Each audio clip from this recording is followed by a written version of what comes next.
WrestleTalk. KO says NO to Sami Zayn. I am Luke Owen, DAD. This is Chopper Pequinell, and welcome to the special Raw review episode. It's not that special. Of the WrestleTalk. What's special about it? I panicked. I just panicked. I thought I'd better say a word. It's special because it's the regular lineup that we're supposed to have. It's special because we didn't get to do it last week. Welcome to the WrestleTalk Podcast review of Monday Night Raw here on the WrestleTalk Podcast channel. Please do press the subscribe button if this is your first time here and you're enjoying this content, and the thumbs up button. Thank you so much to all of the brand new subscribers we've had come on board recently from our 85k update. Channel update video that we did. Yep. Because we are on our way to 85k. And thank you to everyone who tuned into Worst Match Ever yesterday. The debut episode of Worst Match Ever. Been so looking forward to that going live. As soon as we record it, I was like, can't wait till that's live. Yeah. Great. Particularly because as well, like we sort of fast tracked that as well. Yeah, we did. I was recording, I was said to producer Adam, I was like, get that out on Monday. I want the first episode out on Monday. And then every Monday after that. Get it on my desk, stat. But anyway, so thank you so much. If you don't know what we're talking about, maybe we'll have a little preview clip of it after the Ultra Chats, because we've got the intro for it anyway in the back end. Good. Nice. But anyway, Pete, let's talk about this episode of Raw. Let's. I described this in my edited review as less of the road to WrestleMania and more of a little stop off at Reading Services eastbound for a Costa and a Greg's. It wasn't. No, we didn't take a step backwards. No. We didn't WrestleMania's ruined. No. Like, we didn't do anything bad on the show. No. It's just, it was a nothing happening episode of Raw. I think there was grand total, like 2 at a push, 3 segments that okay, this is the direction we're going for WrestleMania. And the rest were like, we're continuing with this. Yeah. And that's it. That was the whole show. Ollie said to me, so what happened on Raw then? And I said, well, as I predicted, Finn Balor cost Edge the title match, so they're definitely having their match at Raw. And you said, yeah, that sounds about right. He said, what else happened? I said, The Miz had a match with Seth Rollins. And he looked at me and was like, why? I was like, because of Logan Paul. He was like, oh. Yeah.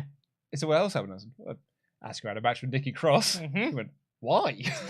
Like, build up for Bianca Belair, isn't it? Yeah. He went, oh. And that was pretty much it. Like, that was the extent of the conversation. And when I was writing my edited review, I was like, crikey, there's a lot of backstage segments here. It's like, this person cuts a promo, this person cuts a promo, this person cuts a promo. A lot of chatting on this show, but it was also just totally fine. Like, nothing bad on the show whatsoever. No. Will say, though, this opening segment was awesome. So good. This opening segment was awesome.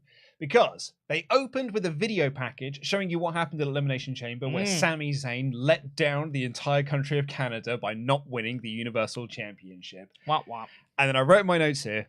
Boy, I sure hope Sami Zayn is on this show. Because I've been burned before by Raw. They showed me a big video package. Like, Bray Wyatt returned at Elimination. I was like, oh man, what happens next? He's not on the show tonight. Yeah. Oh man, Sami Zayn did this big thing. He's not on the show tonight either. So I've been burned before. So they kicked off the show with Sami Zayn. I was like, phew. Good. Ask and you shall receive. He is here tonight. Yep. And I really liked this segment from 2 aspects. A, thought it was a great segment. B, it answers a lot of the questions that people had, not even coming out of Elimination Chamber, but what happened at Elimination Chamber. There were people that were like, oh, it was so stupid because Kevin Owens didn't come out and help Sami Zayn win. Oh, it was stupid because Kevin Owens and Sami Zayn didn't hug. There was a lot of these, WWE sort of ruined it or dropped the ball in these aspects of it. I even said a few of these on the post show that we did on Sunday, where I was like, I really thought they would do the embrace, end the pay-per-view with a big angle. Yeah. But they addressed all of that in this segment here.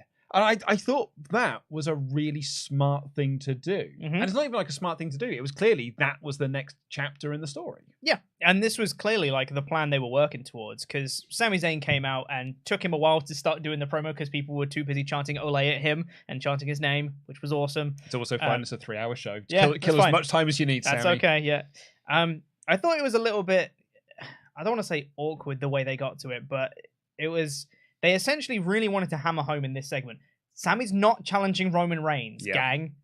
We really want to make that clear that Sammy's not going to be challenging Reigns at WrestleMania. Yep. So Sammy was saying, like, I felt like I let everyone down, and there's a lot of guilt because I didn't win. It was saying finish the story. But, when I'm surrounded by this crowd, the story's never over. And I'm like, oh, okay, this isn't going to be over then. That's great. And then he goes, but we are entering the final chapter. And I was like, so he just said the story's never over. Whatever. But I really need to talk to Kevin Owens. And I was like, okay, this really feels like he's not going to be challenging Reigns at WrestleMania. They really wanted to make that quite clear that he's not. The Cody segment later on was very much a case of, yeah. By the way, you guys. Yeah. We're not inserting Sami Zayn into a triple threat or anything. It's very much, it's Cody Roman. Yeah. And they literally, like, when they were doing the preview for the Cody segment, it's like, Cody Rhodes' road to the WrestleMania main event. Cody's in the main event, everybody. Brackets, without Sami Zayn. Without Sami in it. So Sami came out and he said he felt guilty, brought out Kevin Owens, and said that, like, he apologized to Kevin Owens and said thank you for helping him on Saturday, but then said, I know there's been a lot of stuff between us. You've done stuff, I've done stuff. There's going to be some stuff that there's no coming back from. And I understand that. I get that. I just wanted to say I'm sorry. And, you've been trying to take down the bloodline by yourself for a long time, and you couldn't do it by yourself. And now I'm trying to take down the bloodline, and I couldn't do it by myself. But together, we could take down the bloodline. And KO's just like, no, I'm good. Which I think makes perfect sense, because Sami betrayed him quite a lot, actually. Yeah, and seemed to be happy doing it, Owens' justification for not siding with Sami here, it's the beauty of Kevin Owens as a character, really, isn't it? Because he's the only character that remembers things. Yeah. Though he doesn't remember all the times that he's betrayed people. Which is specifically as part of Kevin Owens' DNA, is that he turns on people. And yet Sami turns on him, he's like, no, never again. But it's worse. Yeah. It's only really the worst. Yeah. When people turn on him. Exactly, yeah. But yeah, I thought Kevin did a really great job in this, where he was like, look, I didn't do it for you. Yeah. Like, your family was at ringside. Mm-hmm. Like, I felt bad for them. So I came down to make sure that you didn't get too hurt. Mm-hmm. And that I did at the Rumble. I did at the Rumble. Yeah. Like, I just want to make sure that, like, I didn't do this just because... And he even said, like, I don't need an apology from you. Yep. Like, I didn't do this for Sami. I just did this for your family. Yeah. Like, and I've been fighting the bloodline on my own, and it's going to stay that way. Mm-hmm. Like, it was... He's completely right. He is. In Kevin Owens' not only is Kevin Owens in his own mind right, but also in a way, like, you can look at it from a character perspective and be like, yeah, no, he is right. Yeah, like, why would he just go right back to, just trusting Sami again? Yeah. Like, it would take time to mend those bridges, Yeah. And for me, like, I was on board with the segment, and I was like, okay, yeah, no, this makes sense. Like, I get where we're probably going. Sami and KO versus the Usos, probably. I think that's for sure. At this point, yeah. And I think the killer line for me was the final line of this segment, where Kevin Owens says, and look, if you want help taking down the bloodline, just go ask your buddy Jay. Oh. And then walks off. And it was like this real heart-wrenching moment for Sami, because in Sami's mind as well, Jay is his buddy. He acknowledges absolutely. Jay. It's not like it's this dazzling line of, like, this real, like, you're friends with a baddie. Sami's like, he is my friend, but you're also my friend. Yeah. And Jey Uso's been a dick to Kevin Owens as well. Yeah, exactly. Like, Kay was like, how can you be friends with that guy when he's done all the things that he's done to me, And I think people can relate to this. I'm sure there are people who have had situations like this where you're friends with someone who is also friends with someone else, and you just think is a total knob. Yeah. And that person is a knob to you and everything like this. It's just really, really wonderful. I thought both of them were great in this segment. And it's the beauty of the Owens-Zayn relationship. These forever friends who've been rivals longer than they've been friends. Yeah. They come together, they split apart, they come together, they split apart. But even when they're apart, they're always being drawn back together. And when they do eventually have that moment where they do embrace again, it's going to be a very, very cathartic moment for us, the fans. Granted, like, I think doing that in Montreal would have been magic, because it's, they're both from the area. It would have been this magic moment. But similarly, telling this story where Kevin Owens is saying, no, because you stabbed me in the back means that we can now build even further to that moment. And as Sean was pointing this out on the Fightful post show, we've got 5-6 weeks to build to Mania. We've got time to tell this story. Absolutely. And I think as well, like, it's all well and good that you have the luck, I guess, that Elimination Chamber was in Montreal. Like, that is a either planned or lucky turn of events, one way or the other. But you shouldn't shoehorn in beats of the story because it would be potentially better in a hometown. Exactly. You should take time to tell these stories, especially when it makes sense to take time to tell the stories. Don't just do it because it would be good at this time. Like, it would be great. If it wasn't in Montreal, none of us would be questioning this at all. And we'd be like, this makes total sense. This is amazing. But it's just because they had Montreal there, people wanted something different. Absolutely, yeah. And I think this, as a story, if you take the Montreal part of it out of it for a second, this makes perfect sense. A perfectly paced story. Yeah, absolutely. Yeah, no, I thoroughly enjoyed this. And it is, for me, the only segment on this show that really furthered something towards Mania. Because I liked the Cody Rhodes segment, but it was more of like a sidestep than it was like a step forward in the story between Roman and Cody. For me, it was just kind of more like a redirection. So it's like we had like Cody and Sami and Paul and Roman and like the Usos all like kind of floating around. It's like, just as a reminder, it's Cody versus Reigns. Yeah. This is just a reminder that we're doing that. So we're all on the same page. Yeah, well, I'm very curious to know what people thought of this segment, because I know there were some people who were quite down on the ending of Elimination Chamber. Not just the fact that Sami didn't win, but also there was no big angle there. So I'm very curious to know what people think. Like, from me, with the Chamber, I never thought that Sami was going to win, but I did think there was going to be a big moment on the show. So I got neither of the things really. Yeah.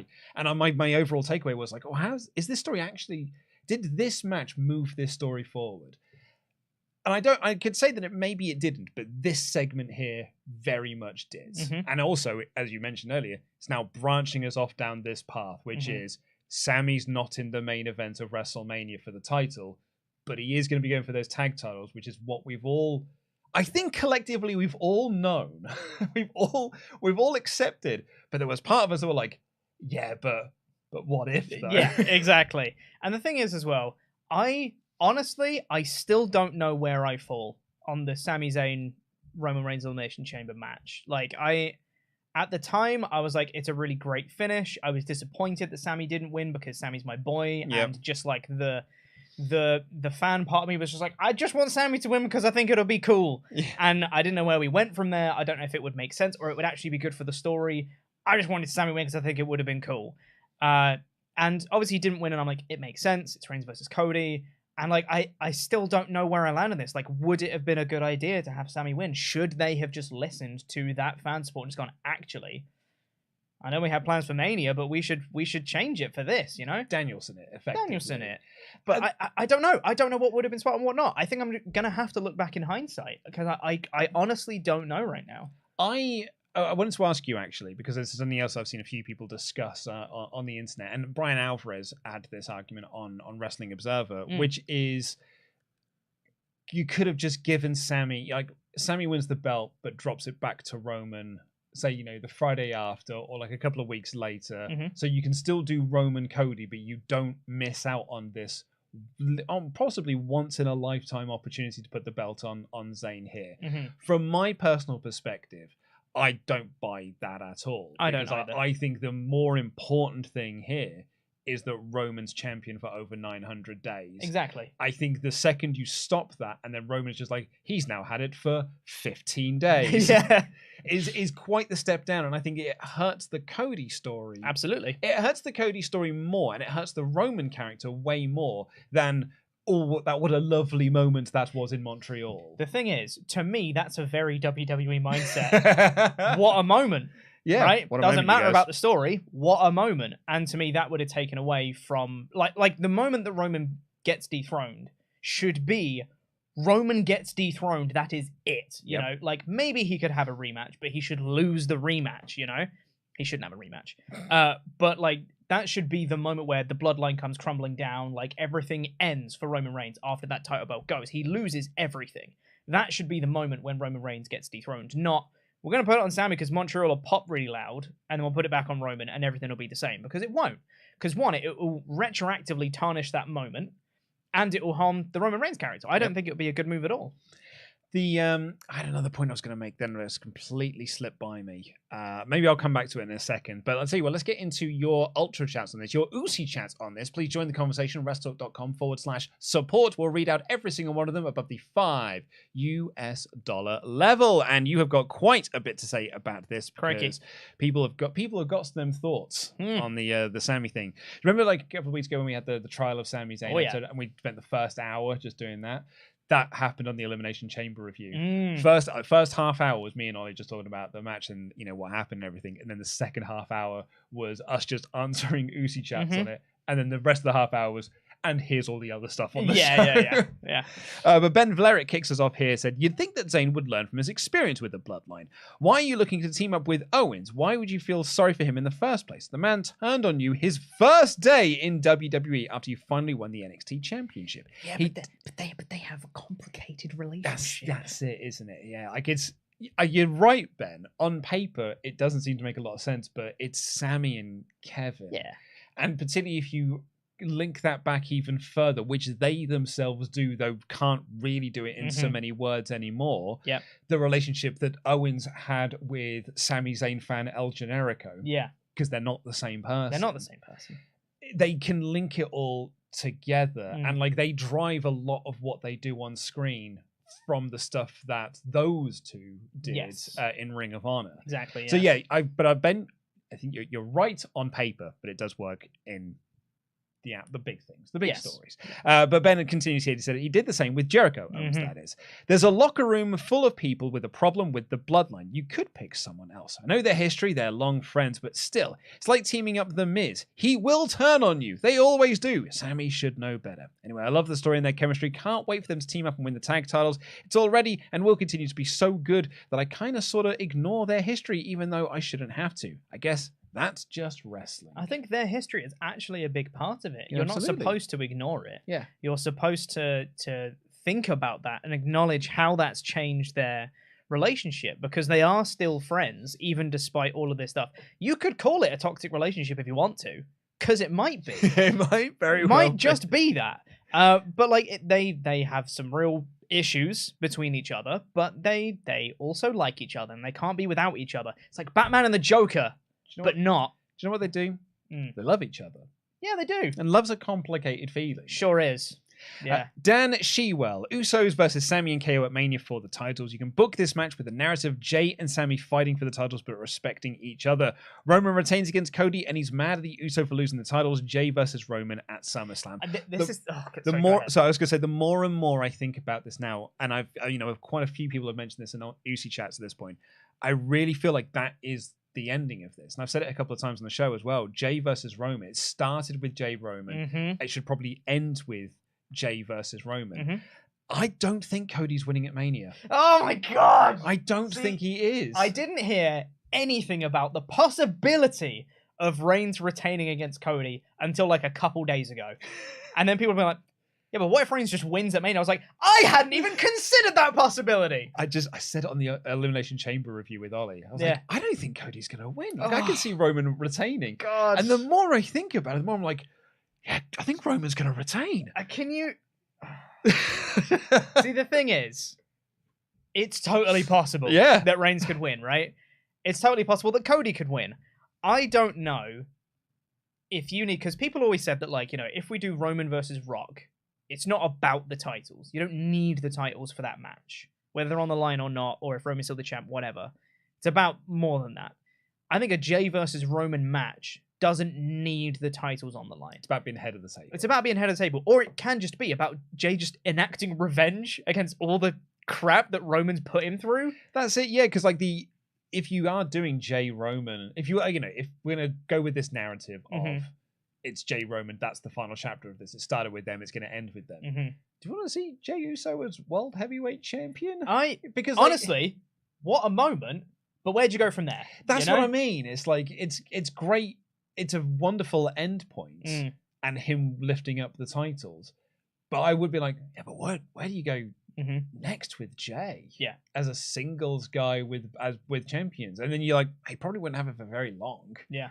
And then but I think you're probably right in the money then. Well, may as well just have it as a different stip match then. Yeah. It's just a head of the table thing. Yeah. And you can have Roman lose against Cody, maybe via Jey Uso turning on Roman Reigns, and you have like Roman is despondent and like floundering because he's lost everything. He loses the bloodline, loses his titles. He now doesn't have anything left. He's having a complete breakdown over everything that he's lost. Jay has a match against him to finally be like, all right, enough's enough. This is it. This is for like, I have to beat you. I couldn't beat you before, but now I have to. And Jay wins because you can make the argument because Roman is having this massive breakdown. He's incredibly vulnerable, and Jay beats him, and then Roman goes away for a while. Yeah, actually, I really like as well. Once Roman does lose and this storyline is over, Roman just leaves for a while. Yeah. Take him off TV. He's already on a part-time contract anyway, so you don't need him on TV all the time. You don't need him on pay-per-views and stuff. Yeah. Yeah, like Roman just takes a massive break. And honestly, when he comes back, I'd start turning him babyface. Yeah, me too. Meng here says, fantasy booking, Cody loses, Roman the Usos and Solo celebrate in the ring. Lights out. Wrestling has more than one royal family. Outcome, the Gorillas of Destiny, Tangaloa, Hikuleo, and never overweight champion Tama Tonga, and King Tonga himself. I mean, Haku. Yep, I don't see that happening. Nor do I. Valor Mabadapudi has been a member for 21 months in a row. Said KO's character is that he actually has a long-term memory, but just hearing Sammy's shaky voice through his apology and request, fantastic work. That goes without saying. We didn't even mention that, but it goes without saying that the promos were fantastically delivered. They really were. I don't know if the Buster Groove here's name is a reference to the PS1 game Buster Groove. But I'm going to pretend it is because I will never ever run away. Anyway, hey guys, normally I don't like being the negative. Lots of stars there. That's 6 of them? Yeah. What word could that be? Bum. But Sammy's loss just bums me out. Maybe that's why I thought of it. If even the hottest acting years doesn't lead to championship run, then what does? Cody Rhodes. That's what does. Feels a bit as if my interest went down the drain. Love you guys. Stay juicy. I'll try my best. But I mean, fans don't hate Cody Rhodes. No, they do not. Fans still really like Cody Rhodes. Cody Rhodes is not a bad option to beat Roman. Yep. And that's why I think I'm not as upset about the Sami loss, because I have a good option in Cody Rhodes. If Reigns retains at Mania, I might be a little mad because it's like, come on, gang, at some point. But I think that's why I'm not as upset about Sami losing, because I still really like Cody Rhodes, and he's good, and he's a good option to beat Roman. It's not a bad thing. It's okay. So let me know in the chats if you remember Buster Groove on the PlayStation. It's a well good game.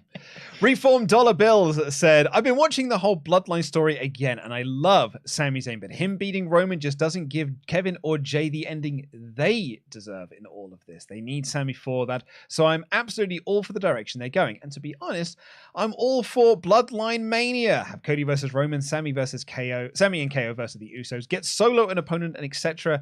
Things like this Bloodline story happen once in a blue moon. So honestly, I'm all for WrestleMania this year just being very Bloodline focused. Yeah, Bloodline sold out WrestleMania edition. Absolutely. Like NWO sold out. Yeah. I think it's totally because it's the hottest thing in the company. So yeah, probably build your show of shows around it. Build your show around Bloodline and Judgment Day. I'll be happy. Oh no, but the Judgment Day thing is going to be... Well, I'll get to the Judgment Day. Mm. Team Tesholes has been a member for 18 months in a row, says, adrenaline in my soul. So Sami won't face Cody Rhodes. Nice. He sure won't. BM Whitehouse 76 said, I might be in the minority here, but I'm starting to feel a little burnout on the Bloodline being everywhere. That might be because it's the only thing that's being talked about from wrestling YouTubers, though. How much longer until it outstays its welcome? Well, when it stops being good, we'll let you know. But currently, it's great. Well, and to BM Whitehouse's point, yeah, I mean, it is the only thing that wrestling YouTubers are talking about, but it's the only thing that wrestling fans are talking about. Yeah. Like, if you're watching the WWE product, this is what you're talking about, because unfortunately, the company is also not presenting anything else at an equal or even a slightly below level. I said this in my edited review. Bloodline stuff feels like it's up here. Everything else just feels like it's down here. Now, granted, that is way better than it was this time last year when everything was down here and it was really rubbish. But there is still that disparity between the two. Yes. Tom Loveday has become a member. Said, it's New Day. Yes, it is. Kevin and Sami are going to build slowly like the eventual Ambrose Shield fist bump post Roman's return a few years back. I like that comparison, but I think this might be better? ? Oh, I'd say so. Mark Oliver, I'll say what I said in the video review today. The crowd was pretty mild for the Cody Heyman segment. I won't say they were crapping on the WrestleMania storyline yet, but they've gone to the toilet, made sure it's clean, and they have enough to pee. Now, I would say, Mark, that is not an indictment of that segment because they were quiet for a lot of things on this show. They were, and also it's awkward to get really invested in a segment where one person's talking to a screen. It's primarily a screen talking to them. It's just weird. It was, and very obviously a pre-tape thing. Heyman was not there on the day. Yeah. So, I think this was not a great crowd. With the exception of the Sami Kevin Owens stuff, this crowd was not into much going on. And our last one here from Aoife Cassidy for now says, if Jay wins the title, that seems like he's becoming the new head of the table. But IMO, his goal shouldn't be to lead the bloodline, but destroy it. I agree. That way he, Jimmy, Solo, and even Roman can all be free as their own men. 100% agree. Right, well, before we get into the rest of the show, as I've just opened up the wrong document, how have I done that twice? Quite impressive. It is impressive, yeah. Before we get into the rest of the show, thank you all so much for everyone that tuned into Worst Match Ever yesterday. It was myself, Pete, and Tempest watching Goldberg versus The Undertaker from Super Showdown 2019. We had quite the time watching it, because it is not a good match. Oh, no, it's not. So this is a series. We are doing reaction videos to the worst matches ever, and we've got a little leaderboard. I can't show too much of the leaderboard because I can't reveal. Turn it away. No, people could read that. Where things are being ranked at the moment. Yeah. So tune in. Every episode we'll have a new one go up, and then we'll have a new thing added to the leaderboard. And here is what you can expect from the show. My name is Luke Owen, and I love bad wrestling. Join me on my journey through a cavalcade of crapness, watching what many believe to be the worst wrestling matches of all time, to make my friends and you fall in love with bad wrestling too. This is my quest to find the worst match ever. It's a delightful time. I just like to point out that me falling out of my chair was 100% legitimate. I legitimately fell out of my chair laughing. I cannot wait for that episode. Me too. I really want that episode to come out. But anyways, we had a really great opening segment at the start of the show with Sami Zayn, but never mind that shirt. Here comes Baron Corbin, everyone. I said, I was watching Raw in the office earlier, and I just said, I was explaining the Sullivan walked past my desk, and he kind of glanced over because he was watching the Sami Zayn Kevin Owens segment, and walked past, and I was explaining to him what was being said in the segment and stuff like that, because I had headphones in so we couldn't hear it. So I was explaining the segment, and we were talking about like our opinions of the segment and stuff like that. And then I just glanced down, and I was like, Baron Corbin's just beat up Sami Zayn. And then Sullivan just went wide-eyed. He's like, no. Surely not. You're lying to me. I was like, I'm watching it right now, Sullivan. This was weird. Yeah, and he called him a failure. He's the last person to have pinned Roman Reigns, which does remain a true fact to this day. True, but still stop mentioning it. And eventually Adam Pearce said, hey, Sami, you can go and have the match. Go and have a match if you want. And so a ref ran down and Sami ran down. And we had a match between Sami Zayn and Baron Corbin that, I'm not messing, went through a commercial break. Oh, goodness me, didn't it? This match went way longer than I always thought. Haluva kick, 1, 2, 3. 100%. Out the door we go. Could even have Baron Corbin have the upper hand to start with because he beat up Sami Zayn on the ramp kind of thing. Go like a minute with Baron Corbin on top. Sami Zayn comes back, does his comeback offense, exploder into the corner, Haluva kick, Sami Zayn wins decisively. Job done, right? Nah. This was a long match. Baron Corbin was on top for most of it. I don't even think it was that long. It's not that long, but it felt so long. It did feel long. So I don't think the pacing of WWE shows doesn't help this. Yeah. With the way that they have their ad breaks in, which I thought was a massive problem during the main event, where we had huge intros, then 2 minutes of wrestling, then 5 minutes of commercial. I'm like, what? No, it turns out a lot of the wrestling doesn't matter here. Yeah. But let's have a look. Sami Zayn, search. I've spelled Zayn wrong because it's auto-corrected to Zany. Sami Zayn. Sami Zayn. There he is. Sami Zayn. Matches. That match went 9 minutes? That went nearly as long as Goldberg Undertaker. Told you it was long. 9 minutes? Yeah. Crivens, that's long. And Corbin was on top for most of it. Wow. Honestly, I would have said 5. Yeah. At the top, if it's been a Wrestle League thing, about 5 minutes there. Yeah. And I'll also point out as well, I just want to keep a running tally of this. There's another person that's kicked out of the Deep Six. Kevin Patrick. Not many people do. I wrote, the longer this goes, the less heat it gets. Yeah. God. Just wanted Sami to maintain his momentum, just still look like a main eventer. Easily dispatch Baron Corbin. Ugh, anyway, whatever. so Sami did win. Sami won. Sami won with the Huluva kick. A very cool end spot as well. He whipped him into the corner and ran with him. So when the second the Corbin turned around, bang. It was actually Corbin hit a clothesline on Sami. Because Corbin was in control, you see. He hit a clothesline on Sami in the corner, then ran to the other corner to get momentum to do another one. But as he ran, Sami ran after him and then Huluva kick in the corner. Very nice. Which was nice. Just wanted Sami to win a bit more dominantly, really. Nearly 10 minutes. We've got a recap of Edge and Beth winning at Elimination Chamber because, of course, they do. Edge can't lose to the Judgment Day. I'd just like to point out that they did lose at Extreme Rules. No. I Quit match. No. Edge beat himself in that match. Judgment Day weren't good enough to beat Edge. Edge only quit because Beth Phoenix was going to be attacked. Yeah. Had they just wrestled, Edge would have won. Because Edge was set up to win on a few occasions, but the Judgment Day interfered. Yeah. Edge beat himself in this. I am not counting that as a Judgment Day win. I am. It's like the Roman Reigns Jey Uso I Quit match. Are you counting that Seth Rollins is the last person to have beaten Roman Reigns? That's different. That's a DQ win. Well, he beat him at the Royal Rumble, so why are we pretending then that Roman's been undefeated for so long? Well, it was the last person to pin Roman Reigns is Baron Corbin. This is where we get into little technicalities here. Edge beat himself off. And also, Xavier Woods beat Roman Reigns. That's very true. It's technically a no contest, but it wasn't, was it? I'm standing by my claim. Byron Saxton interviewed Rhea Ripley and Dom Dom. They don't want to talk about Edge and Beth. They're going to move past them because Rhea's the best bloody woman in WWE, and she's going to stand on Flair's crumbled queendom. They're going to be on SmackDown this week. Yeah.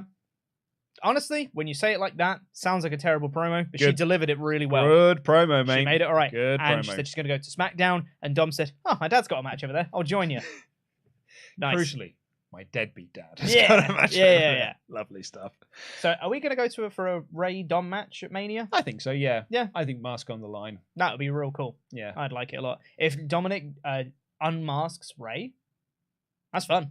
Mask versus hair match. Mask versus hair. That's fun as well. Yeah. We've got a recap of Austin Theory retaining and Edge challenging him for the US title from the post show, and then Charlie interviewed Austin Theory, who just was here to remind us that he's facing John Cena at WrestleMania. And he said, John Cena's coming back to Raw in 2 weeks. I was like, is he? Yeah, it was announced on the old Twitter machine prior to the show. Cool. Why didn't they announce that on the show? I did think that they didn't do This that. is the only reference they made to it. They said, well, John Cena's come back in 2 weeks. And it was like, since when? Yeah, old Johnny Boy is coming back in a couple of weeks, and he's promises to beat Edge in his home country tonight. Yeah. We had a match between Dolph Ziggler and Mustafa Ali. This was basically commentary sort of about how Ali has achieved very little in WWE. It was like, hey, you take the good word of retribution. You take that out of your filthy mouths. The hacker. He was also the SmackDown hacker. He sure was. Yeah. He beat WWE champion Daniel Bryan. He sure did. Yeah. That is no word of a lie. But he had an amazing reversal at the end of this match because Dolph went to hit the Famouser, and Ali effectively did a handstand out of it to protect himself, and then he crucifixed Dolph for the win, and I'm very surprised that he won. So, for this bit, Ali's turning heel, right? Like that's the direction we're going. Yeah. Because he was acting like a massive dick, like all through this. Like Dolph Ziggler was trying to motivate him and be like, here's what you need to do. And Mustafa was just like ignoring all of his advice and just being like, oh, you're going to tell me to take my vitamins, say my prayers. Or should I smile more? Whatever. Like, completely, like, mocking him, basically. And I don't think this came across on TV, but Corey Graves tried to clarify on commentary after Ali won, and he was acting really shocked to be like, oh my god, I won! Corey Graves was like, well, obviously he's being very sarcastic here. And I was like, is he? That didn't come across. Yeah, I didn't pick up on that either. Yeah. So I think what he was supposed... If that was what they were trying to do, he should have played it up more. Yeah. He should have been, like, overly celebrating, jumping around the ring, but like, come on, guys, I won! I'm great! Like, properly, really over the top. Can you believe I beat Dolph Ziggler? Yeah, like, really played it up. Because as it came off, it looked like he was just like, I'm shocked I won. I was like, why? Kathy interviewed Miz and Maurice, and Maurice gave Miz a present. It's a little gold envelope. And he's going to reveal... No egg, but it is an envelope. He's going to reveal what's in that envelope on Miz TV next week. They really played this up to be something special. Can't wait to be disappointed. Oh, Pete, come on. This was not going to be something special. Bud. I'm just saying, like Miz was saying, this is like going to make my whole career. This is so special. Oh my god, you're the greatest, blah, blah, blah, whatever. So it was going to be like, oh, we're going to Disney World or whatever. Be like, shut up. No, this is what it is, Pete. It's going to be a mixed tag match at WrestleMania. Miz and Maurice versus a celebrity Hollywood couple. Like, or do you reckon it's going to be, I've got your Miz TV segment at WrestleMania with a celebrity? Yeah, that sounds about right. Yeah, I think it is something celebrity based. They'll have like a Hollywood. That sounds about right. Yeah, they'll get some like, I don't know, B-list name. And present it like a real big deal. Mm-hmm. Yeah, I could see that being the case. Cody then walked backstage and came out for his promo. He is still very over everyone. Mm-hmm. The risk was worth the reward. Cody is still over. And what we got here was a Heyman promo on screen, because Heyman was not there in the building, it would seem. So he did a pre-tape promo, which Cody played up as a real thing. And then once the promo finished, the video just stopped, and Cody then cut a promo to Roman down the barrel of the lens. It was quite an awkward segment. Awkwardly staged, yeah. But Heyman's so great. He is. And his content in this promo was so good that even with all of that, I still end up being like, good segment, that. Yeah, it was a good segment. Good segment. I'd just like to point out as well, as people that use microphones in that quite often, the clip-on microphone on the neck brace looked insane. I couldn't get over it. I couldn't take my eyes off it. It's like, that is so close to his mouth. How's that not peaking? As someone who once had to do the WrestleTalk news for about a week with a neck brace on. Yeah. It's hard. Yeah. Really, really hard. Yeah. So yeah, this Heyman's promo here was actually really, really masterful in a way, because it was very emotionally charged. It was, look, you could win the title at WrestleMania. I mean, you're not going to, because he's Roman Reigns and he's the best. But even if you did, do you want to? Because let's think of it this way: you're going to be on the road X amount of days of the year, and then when you're not on the road, you're going to be doing press events. You're going to be doing Skype interviews. You're going to be doing this. You're going to be doing that. You're going to have no time. He's literally like counting up the number of days that he'll be working as champion. I don't think Roman's doing any of this, though, by the way. Well, Heyman said that. He was like, the reason Roman's not doing this because he's got special counsel Paul Heyman, but you won't have Paul Heyman. Exactly. Which means you're going to have all this stuff to do. So good. And he made the point of, if you do that, you're not going to be at home with your wife and kid. And isn't that what happened with Dusty? Because I don't know if you know this, but Dusty Rhodes is his dad. Like, it's that Dusty was an absentee father for you because he spent most of his life on the road. Yep. And even when he was at home, he wasn't at home. Yeah. And it was a very, like, really good emotionally charged promo. Just slightly off because of the fact that Heyman wasn't in the ring with him. And also, I feel like it was almost like a less good version of the one we had 2 weeks ago. I agree. I also thought it was a bit weird where he was like, look, I'm not going to say anything as horrible as, like, you know, Roman would keep your wife company because Roman's a happily married man. But I'm not. I was like, okay. I don't know. I didn't feel like this promo needed that. Well, no, but it's a Paul Heyman. It's a Paul Heyman promo, but whatever. And then Cody cut a promo down the camera, down the hard cam, to say that he's going to finish his story and beat Roman Reigns at WrestleMania. That was what he said. I'm going to beat you at WrestleMania. Mic drop. Yeah, I feel we needed some adrenaline in my soul for We did. this. This feud, because off the back of the hotness of Sami Zayn at Elimination Chamber, this needed like a big, here's the thing. Mm-hmm. Here's what we need to be driving towards Mania. And we will get there. Yeah. It's not like we're not. And again, like, it's not like, oh, I'm going to drop the ball. I want to ruin No, the not feud at all. and everything. But it was like, I think we needed something big on this show. Yeah. And we didn't.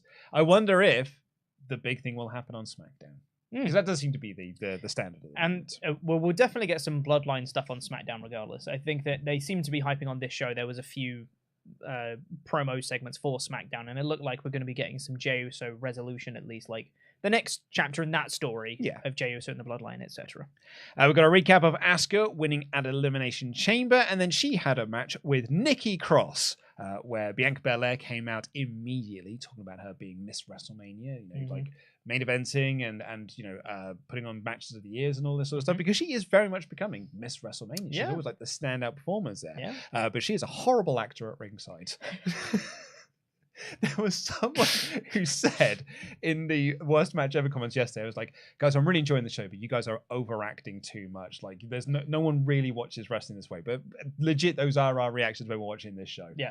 I almost want to point them to this, be like, no, this is what bad acting looks like. This is what a bad reaction to a match looks like. She was horrible at ringside. Yeah. Fine. This was also a match that I thought went way longer than I thought it would. I thought Asuka was just going to kill her. Yep. You know, it also had zero heat.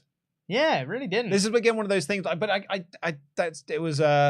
it's not unique to this match. No, because I think the Ottawa crowd were pretty much quiet, unless you were Canadian, because they were hot for Sami and they were hot for Edge. Yeah, sounds about right. But Asuka won, and then Belair got in the ring afterwards to hold up her title and point to the sign. It's all important that we point to the sign, everyone. I really like what Asuka did here. She just. Do you? Yeah, it's great. She popped a mist capsule. It was a way to show, I could have spat this in your face, but I didn't. But just so you know, I can. Is that what you read from it? Yeah, totally. What else was she doing? Spitting blue goo? She's spooky. But she's not spooky. She's not a spooky character. Pete, she's not a spooky character. All right. She's mad. Yeah. But she's not a spooky character. She literally just popped a mist capsule in her mouth to be like, I could spit this in your face. Just so you know, at WrestleMania, I'm totally going to spit this in your face. If that's what they were trying to do, I think they should have done it better. I liked this. I think she should have acted like she was going to spit. Bianca tried to cover her face, whatever. Then she was like, "Ah," you know. I feel like that would have been better use of what they were trying to do, if that's what they were trying to do. Or maybe I'm massively wrong, and it was just maybe blue goo. She's literally just like, "There's blue stuff in my mouth. You should be scared." Blue. Blue. Kathy Kelly interviewed Carmella, who wants to have a match with Asuka. Great. Then Rollins cut a promo on Logan Paul, but Logan Paul's not there tonight, so he's going to take that out on The Miz.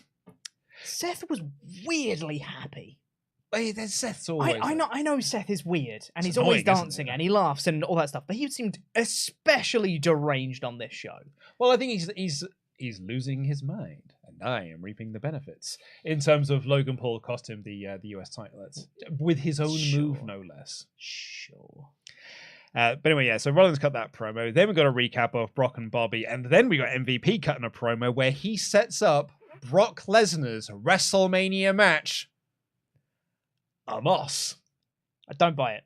Oh, I mean, I don't think anyone buys this. No. No. I think you'd have to be pretty thick to think this is what Brock Lesnar's match is. Can you believe that Corey Graves on commentary said, "Oh my god, Omos versus Brock Lesnar, this could be one of the biggest matches in WrestleMania history if it happens." I think that's a lie. I think it has to be sarcasm, right? That feels don't like think so. That feels like a big knowing wink to the audience to be like, guys, this sucks though. I mean, we all know it sucks, but hey, the biggest WrestleMania match ever, am I right? Yeah. I don't know. But it's they're going to have a will Brock Lesnar accept Omos's? I mean, it's not going to be Brock Omos, is it? No. Brock Moss. Brock's going to show up next week, going to kill Omos. Give him an F5. No. Give him an F5 and be like, no. No, thanks. Because we're building to Brock Lesnar versus Bobby Lashley versus Bray Wyatt in a triple threat match. For some reason. Well, we couldn't do Wyatt versus LA Knight again, I guess. Then we got The Miz versus Seth Rollins. Pretty good action in this, because of course it is. It's Seth Rollins. He's very good. Miz hit Danielson's knee plus, which I thought was a nice little touch. And then Rollins hit the stomp. Crowd asked for another one, so Rollins did it again. He went to do a third one, but the referee tried to stop him. So he hit the third one. And then the referee called for the belt. And I was like, oh no. Yeah. Oh no. Miz happened again. Miz wins via DQ. And then it was like, winner via ref stoppage. I was like, phew. Yeah. Remember, Triple H is booking this show. That's a finish that makes sense. Yeah. Can't be having Hell in a Cell 2019 again, gang. You can't have Seth arguing with a referee about what he's about to do, then do that thing, and then the match stops. Major flashbacks. Made me laugh. Yeah. Because I totally convinced myself. Yeah. I was like, oh no, they're not doing it.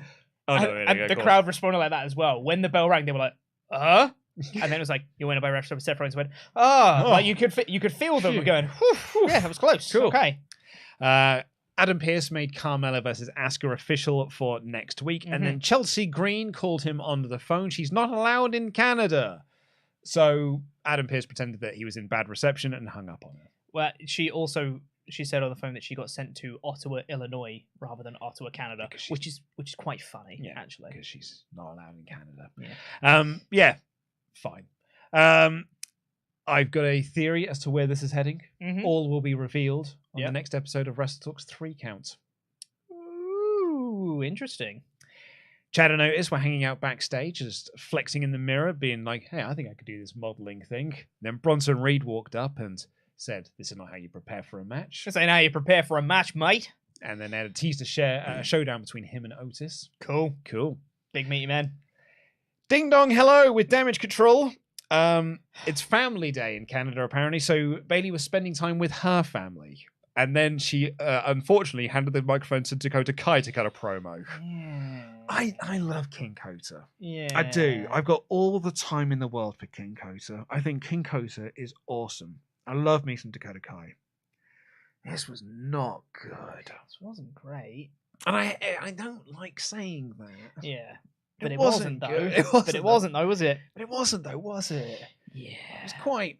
I was almost begging for Io Sky to take the microphone. Yeah. Or just anyone else. When Becky came out, I was like, oh, phew, at least you're here. Yeah. Not great. But anyway, they've been women's tag champions for over 100 days. Cool. Cool. I forgot they were the champions. Yeah. And out comes Becky Lynch. Becky points out they barely defended those belts. She's right, She's absolutely right. When was the last time? Oh, they defended dear. Those belts. Here we go. Right. I should have done it. Yes, guys, quicker to Kai. Dakota Kai. No, I didn't type Dakota Kia there.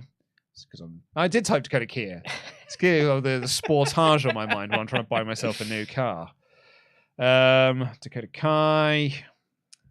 Matches. Okay, right. Well, that's obviously the Royal Rumble. Yeah. These are house shows. Raw. These ones will tell you what's... Yeah. That's not defending the belt, though. Nope. That's not the belts. Women's tag team titles. Oh, it's when they won them.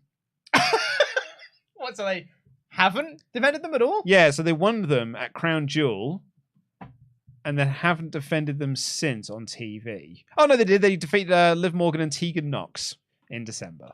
Radical. Any more since then? No, because that wasn't for the belts. And the other one's been on house shows.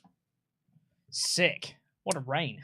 In fairness, I was about to say Dakota Kai has been injured, but that happened at the end of January. So anyway, yeah. Dakota Kai. Was it she got injured in the Rumble? It was the Rumble. She was in the Rumble. She was in the Rumble. Yeah. So it was the Rumble she got injured. Yeah. Either way, Becky Lynch came out and said they've not defended the belts for a while. And then Bayley. Oh, God. Yeah. Bayley said, you can't challenge for these belts. You've got no friends. Well, and I suddenly thought, have I loaded up the wrong episode of Raw? Yeah. Because this is the segment we did not 4 weeks ago before the cage match. Yeah. I'd also say as well, even before that, Bayley said that you're not in line for a tag title match. Why would you get a shot? I was like, who else is going to challenge? There's no one else in the division. Ronda and Shayna? No. I was like, yeah, of course we know it's Lita. It's like you may as well just have the pair of them come out at the same time. Yeah. So Lita came out, and look, I love Lita. I really do, and I like Becky Lynch as well. Yeah. But it's almost like the second they got together, they became twats. Yeah. And I was like, oh, now everyone in this segment's a twat. Yeah. Oh. I just, they list like their accolades together, and Bailey's like, what? Over each other. Yeah, they talked over each other a little bit, and then Bailey was saying, why would you get a shot? And Becky said, because we're awesome. Here's all the things we've done. And then she was like, yeah, we're going to challenge you. And then Bailey was like, no. Why would I do that? And then they're like, are you scared? And then she's like, okay. That's the only thing I would say I liked about this segment. Yeah. It was that Becky and Lita goaded Bailey into accepting the match, which is how they've gotten Bailey to accept all their matches. Yeah. So it's two things. One, it's good because it's consistent. But two, it's bad because it's the same thing we've done in this entire feud. Yeah. Yeah.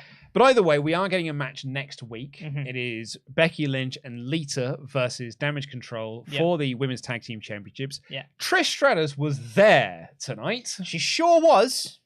In Canada. Yep. To come out for this segment, because I believe they're going to be doing a 6-woman tag at WrestleMania. Yep. Becky and the Legends versus Damage Control. Mm-hmm.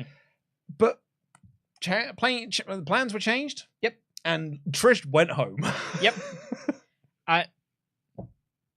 Why wouldn't you bring out the Canadian hero in Canada? I don't know. Well, maybe they had a good reason to change this around. I guess because they're going to do the tag title match next week instead. Yeah. But like, don't do that. Yeah, I don't know. Also, it feels massively harsh on Kai because she's on a crutch. And they're like, defend your tag belt, you prick. Like, I'm hurt. Really, she should relinquish the belts if she's hurt, but whatever. Byron Saxton interviewed Candice Rhea, and she said Johnny. Okay. We want to talk about Candice Rhea. Noticed in your script this morning, you didn't put Candice Rhea. No, Candice Rhea. No, you didn't. You put Canide Rhea.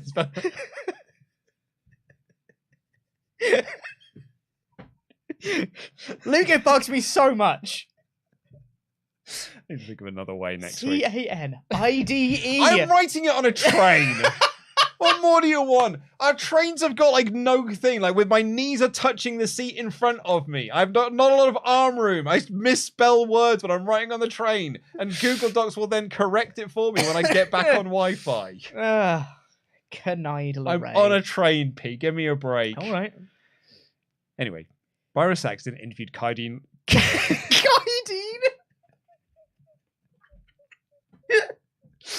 Interviewed Candid Rhea, who said that Johnny Gargano is a little bit banged up, but he's going to be okay. Mm-hmm. Johnny Gargano had Bluey-inspired gear at Elimination Chamber, and no one noticed until his gear maker said, guys, we did a Bluey reference. Yeah. And I was like, oh yeah! now that I look... Yeah, now if I squint really hard, and I sort of look at it from a different angle, I can see that it is Bluey-inspired. Yeah. Rubbish. Yep. Do better than that, Johnny Gargano. Have some standard. You're representing Bluey here. Bluey! You try harder, good young man. I will get on the phone with you, Johnny Gargano, and I will have words with you, and then we will talk about our favorite episodes. Yeah. And we're all going to agree that it's camping. Camping is the best episode, followed by Baby Race, probably.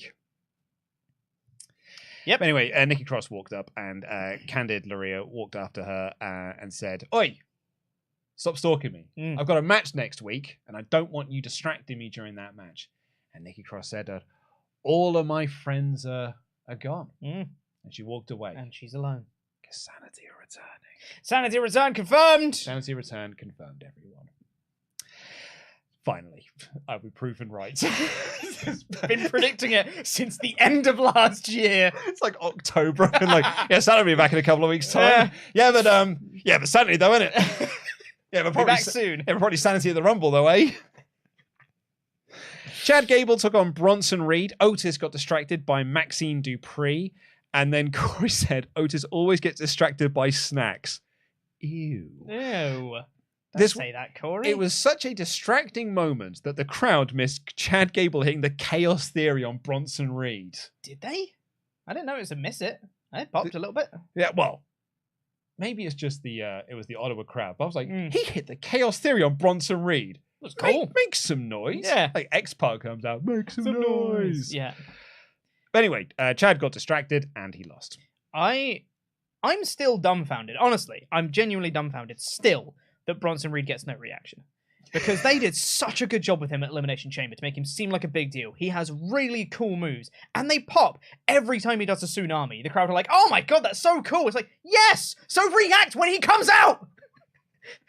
And everyone said, oh man, Bronson Reed got so much that Elimination Chamber. I was like, let's wait till Raw. Yeah, I know. I know. Let's just wait till Raw and see what reaction he gets then. Did such a good job in the Elimination Chamber to make everyone look great. They sure did. It was such a good chamber match. And I was like, okay, please let this be the start of something for someone. Please. And like, I don't know, man. Just react more. Like, Bronson Reed's awesome. He's Bronson Reed, for God's sake. He beat Okada clean. He did beat Okada. So shout out to Blackhorn and Lynx, who's just typing out the lyrics to the Bluey theme in their chat. Which is just, Dad, Mum. What's the other way around? But anyway, Theory was warming up backstage, and then Elias was in the ring with Rick Boogs taking notes backstage. And then he said, I'm gonna have a match at WrestleMania. Who wants to come out and accept my challenge? And we got it confirmed. It's gonna be Bobby Lashley versus Elias at WrestleMania, because Bobby Lashley came down here and right. So Bobby killed him and then said, "I'll put down anyone who disrespects me. I don't care if you're Brock, Bray, or whoever." Or yeah. But what is it about bad Kevin Patrick commentary? So Elias said, I want to have a match at WrestleMania. Yeah. Who's going to come down and accept my challenge? Bobby Lashley walks down, and Kevin Patrick says, do you think he's here to accept the challenge? What are you talking about, Kev? Corey Graves was like, what do you think, Kevin Patrick? What do you think he's doing here, Kev? Yeah.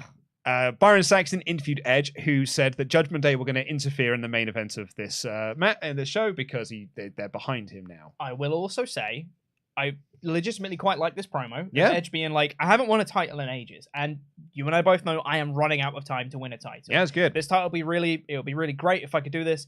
And you know, like, I knew how this match was going to go. I'm not an idiot. But then was part of me, I was like, you know, it'd be kind of cool if Edge did win the US title. If Edge had a big US title match at Mania, that'd be cool. Yeah. That'd be nice. Former US champion? Yeah. That'd be pretty rad. That'd be pretty cool. But obviously not. Austin Theory did beat Edge because Balor interfered. Well, I say Balor interfered. Edge beat up Balor. And then Theory got the win off of the back of that. Yeah. Technically, Balor kicked him, but not before Edge beat him up first. Yeah, because Balor's rubbish. Yeah. And Edge is the best. Yeah. Because this feud is terrible and must continue, apparently. I really liked this match. This match was awesome. Literally wrote down. This is actually really fun. So good. Can't wait for the Judgment Day interference. was my note for this match. Also, I'd like to point out, I spoke about this in the office when I was watching the show. At what point does chanting "You still got it" at a wrestler become disrespectful? It's Chris Jericho's least favorite chant. Like, why would you chant "You still got it" at Edge? He's been back for ages. We know he's good. You're basically saying, I'm surprised that you're still good. Wow. You are old is basically what they're chanting. What are you doing? He wrestled 2 nights ago. Yeah. Or more bad commentary here. They said, well, you know, because his Theory was on top for a lot of this match. And they were like, well, Edge has really got to come back from the hellacious match that he had at Elimination Chamber. I was like, Austin Theory was in the Elimination Chamber! He had a way worse time than Edge having a tag match. Yeah. I also really liked in the Seth Rollins Miz match, they were putting over, they're like, yeah, Seth Rollins the Elimination Chamber. I was like, oh yeah, he was. He's not selling any of that. Forgot about that. But anyway, yeah, really, really good match though. It was really awesome action. And I think Edge was great. Theory so good. And again, like this actually woke the crowd up a little bit. Like they were really loud for the Sami stuff at the start, and then sort of plateau, dip, and then got really loud for this main event. And Balor ran down. Edge stopped the interference, but then Balor managed to get a little kick in the face. Theory hit A-Town down for the win, and then Balor hit 3 coups de grace after the match. Yeah. Which, you know what? Finn Balor standing tall after a main event at Raw. That's cool. Yeah, Pete, I've seen Balor stand tall at the end of a Raw main event. Do you know what I've seen that? When he's attacked Edge. Yeah. After every single time that Edge beats them on pay-per-view, we have an angle on the Raw after where Judgment Day attack Edge. Yeah. And then lay him out. And then Edge goes away for a bit. Then he comes back and sets up a match with Judgment Day that he wins. I'm fucking sick of this, Pete. Yeah. I've really, really had enough of this now. I would really like it if Balor wins their WrestleMania match. It has to, right? You'd He think. has to win. My only concern is that he's not. Yeah. Because he's already beaten Edge technically. But surely the whole point of this Edge Judgment Day thing was to put over someone new. You'd assume so. Because Edge has beaten all of them, and he keeps beating them. And Judgment Day got over when Edge wasn't there. And Edge just keeps dragging them back down into this feud and making them not feel over or special. Yeah. Surely Balor has to win at Mania. I hope so. That'd be real cool. But I don't know. It's Edge, innit? Yeah. But anyway, I thought it was a totally fine episode of Raw. It was fine. Yeah, it was all right, you know. Absolutely nothing terrible on the show. Nothing terrible at all. I didn't like that Ding Dong Hello segment. Nope. Didn't think that was great. Nope. But it set up a potential of a fun thing. Yeah. So, I can't be too mad at it when it set up a fun thing. But there was some fine stuff on the show. A couple of really good stuff. That's it. That was the show. Well, let us know what you thought in the chats below. We have got a poll up at the moment. Thank you very much to our mod mother who has got thumbs up, thumbs in the middle, thumbs down as to what you thought of this show. But before we get into the remainder of your UceyChats, I'm going to shout out some very, very special people. Our $25 and above Patreon Pledgehammers over at patreon.com/WrestleTalk. Tomorrow is Wednesday, so you know what that means. It's the brand new Patreon podcast, released every single Wednesday over on the RSS feed. And it's myself and Ollie Davis reviewing No Way Out 2000, featuring the iconic Cactus Jack Triple H Hell in a Cell. Also features Taz versus the Big Boss Man. It features, apparently, according to Tempest, Chris Jericho's favorite match of all time. Wow. In his match, one of his favorite matches, the one he had with Kurt Angle to open the show. It also features Edge and Christian versus the Hardy Boys, and The Rock versus Big Show. What else was the other big match on that card? Do you know what the big moment is? It's when Farouk really struggled to get Jeff Hardy up for the Dominator, so just effed him right into the ground. So funny. Literally, it's just like, on your head you go, look. On your head you go, young man. My favorite moment, though, is spoilers. When Terry turns on the Hardys. Editor Terry? Yeah, she turns on the Hardys. She travels back in time and then turns on. And effectively, officially ending the Terry Hardys relationship. And she starts doing her She-Devil gimmick. And as she's walking to the back, JR goes, wow, what a bitch.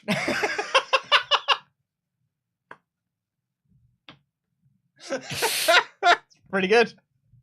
So that's going out live tomorrow over at patreon.com/WrestleTalk. And if you are one of our $25 and above Patreon Pledgehammers, you get your name read out here on the WrestleTalk podcast like these fine folk. Ross Pooper Scooper Cooper. Rue the Day, Rory O'Brien Kelly. The man with the scoops, Sean. The movie Luke has never seen, Selena. Here's why. Simon Dormer. The Pharaoh, Stephen Mazzaferro. The Incredible Tarzo. Keep rolling the Rick Patch. Vincent Charloki Garcia. Vito Ventura, Pet Detective. Willie Big E Singleton. And finally, for this Hall of Fame class of the 21st of February 2023, Tony Jabroni. Thank you all so much. Head on over to patreon.com/WrestleTalk for more information. Right, let's get to the rest of your UceyChats. Unfortunately, there are still some issues with Streamlabs. Real cool if they could sort those out, because unfortunately it means that even though you submit, it might lose your name. So if you have your chat read out here, let our moderators know and they'll assign it to you.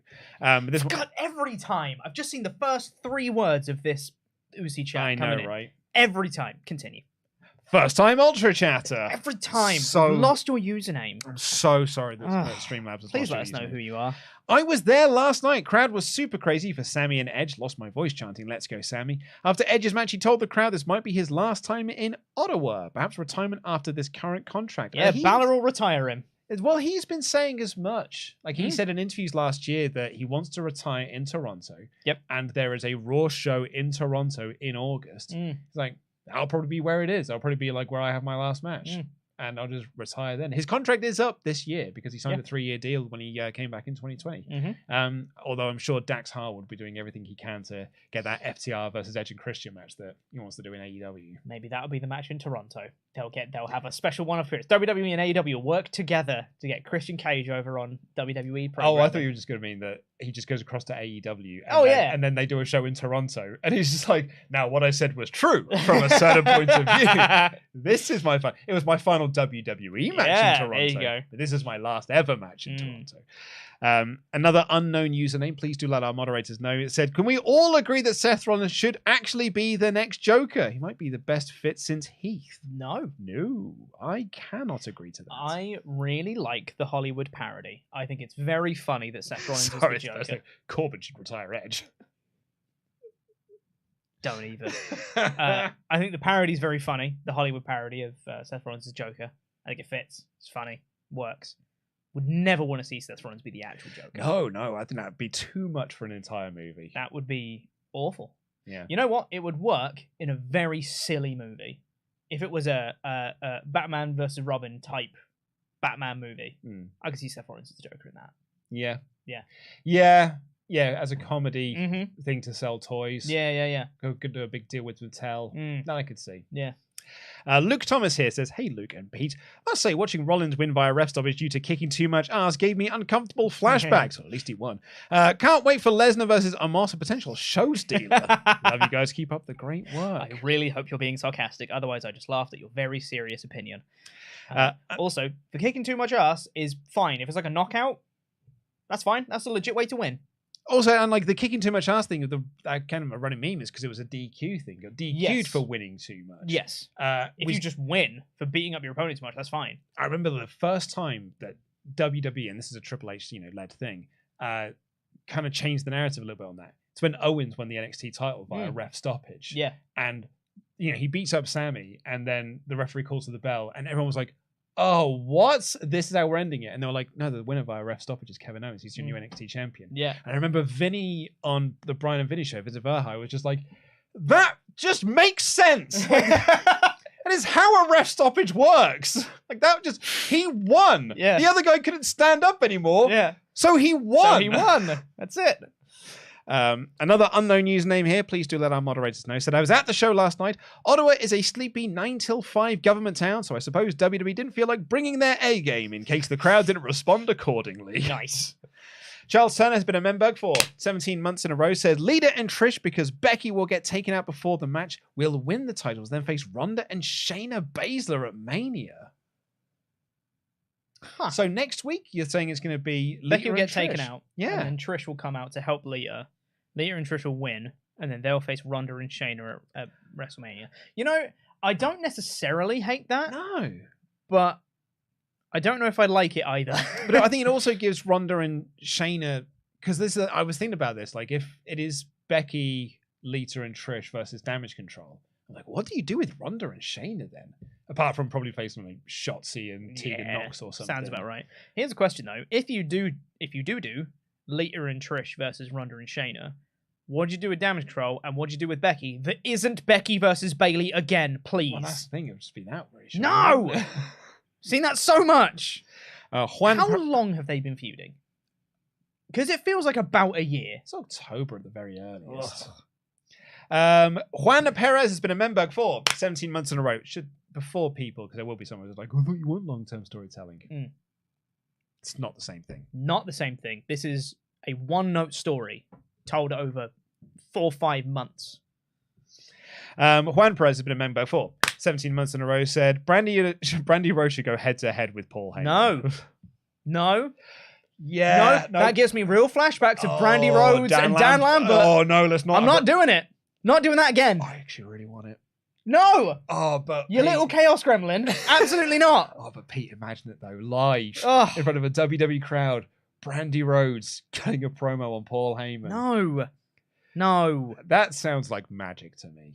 It sounds like madness to me. Reformed Dollar Bill says, hear me out. Cody loses to Roman night 1. Omos squashes Brock night 2. Omos challenges Roman and wins. Mania ends with Omos standing tall. Brackets, not going to be that hard. He is tall after all. Bonesaw Buck 823 says, what would we have thought if Sami was written off TV after the Rumble and then come back until WrestleMania as a surprise partner for Owens? Or perhaps Sami runs down during the main event to neutralize the bloodline. Just saying there were alternatives. I think having the Elimination Chamber match is actually an important part to this story. Yeah, I think so as well. It was good. Yeah. The last few chats we've got here. Jamel Fleming says, completely unrelated, something I miss as a long-time wrestling fan. The flash when the cameras go off during finishing moves. Keep it up. Loving the new content initiative and positive Pete now that WWE is good. Jam that jam. I've been so positive on this show. So positive. I loved everything, apart from all the stuff I hated. The flashes, they don't really exist anymore, do they? No, not really. Juan Villa has been a member for 17 months in a row. Says, rumor has it Luke's going to jump ship to going in Raw, but he ain't coming alone. Who will Luke show up with? Stay tuned. Love you guys. What's this, Luke? Oh, I mean, well, You're just going to be leaving? I didn't say contract tampering. I mean, hey, look, I've had some very nice conversations with Steve and or Larson. I've had nice conversations with Steve as well. Yeah. Nothing to do with contracts or anything like that. I didn't say contract tampering. He's just a nice guy. Well, you're the one who keeps saying contract tampering, Pete. I mean, the meme from this weekend came back again that apparently I'm leaving WrestleTalk. That came back at Elimination Chamber live reaction stream. So what if that just gets transferred to you? Oh, well, hey, they're nice guys. Friendos. D-Matic made it? Yeah, D-Matic made it.